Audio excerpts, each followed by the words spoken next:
તાજેતરમાં ગીતા મંદિર વિસ્તારમાં આવેલ એક ગેસ્ટ હાઉસમાં ચાલતા દેહ વિક્રયનો વિડીયો સોશિયલ મીડિયામાં વાયરલ થયો હતો, જે મામલે પોલીસ કમિશનર કચેરી દ્વારા ગંભીર નોંધ લેવામાં આવી છે। ત્યારે આ અનુસંધાનમાં ટ્રાફિક વિભાગમાં નોકરી કરતા અને કાગડાપીઠ પોલીસ માટે કામ કરતા વિજય નામના કર્મચારીની મિલીભગત હોવાની શક્યતાને લઈને પોલીસ કમિશનર દ્વારા વિજય નામના કર્મચારીની તાત્કાલિક અસરથી કંટ્રોલ રૂમમાં બદલી કરવામાં આવી છે। જ્યારે આ અંગે કાગડાપીઠ પોલીસ સ્ટેશનના પોલીસ ઇન્સ્પેક્ટરની પણ પૂછપરછ કરવામાં આવનાર હોવાનું સૂત્રોથી જાણવા મળી રહ્યું છે।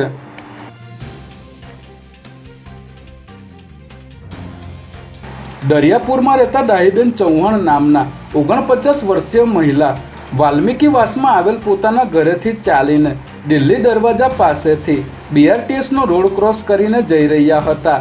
તે સમયે રોડ ક્રોસ કરતી વખતે શશાંક રાય નામનો કાર ચાલક પૂરઝડપે કાર ચલાવીને આવ્યો હતો અને આ મહિલાને ટક્કર મારી હતી, જેના કારણે ડાહીબેન ચૌહાણને ગંભીર ઈજા થઈ હતી। ત્યારબાદ મહિલાને સારવાર માટે સિવિલ હોસ્પિટલમાં દાખલ કરવામાં આવ્યા હતા, જ્યાં સારવાર દરમિયાન તેમનું મોત થયું હતું। ત્યારે આ અંગે A ડિવિઝન ટ્રાફિક પોલીસે ગુનો નોંધી કાર ચાલક શશાંક રાયની ધરપકડ કરી છે।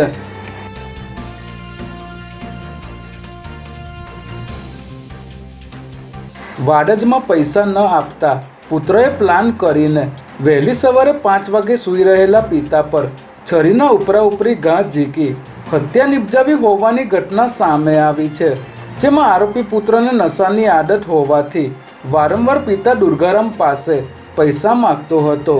જોકે દુર્ગારામે પૈસા આપવાનો ઇનકાર કરતા બંને પિતા પુત્ર વચ્ચે બોલાચાલી થઈ હતી, જેથી દિલીપે પ્લાન બનાવીને રાત્રે પોતાની પાસે ચપ્પુ રાખીને પિતાની બાજુમાં સૂઈ ગયો હતો અને વહેલી સવારે 5 વાગે ભર નિંદ્રામાં સૂતેલા પિતા દુર્ગારામ પર ચપ્પુ વડે હુમલો કર્યો હતો, જેમાં તેમનું મોત નીપજ્યું છે। ત્યારે વાડજ પોલીસે દિલીપ મેઘવાલની ધરપકડ કરી છે।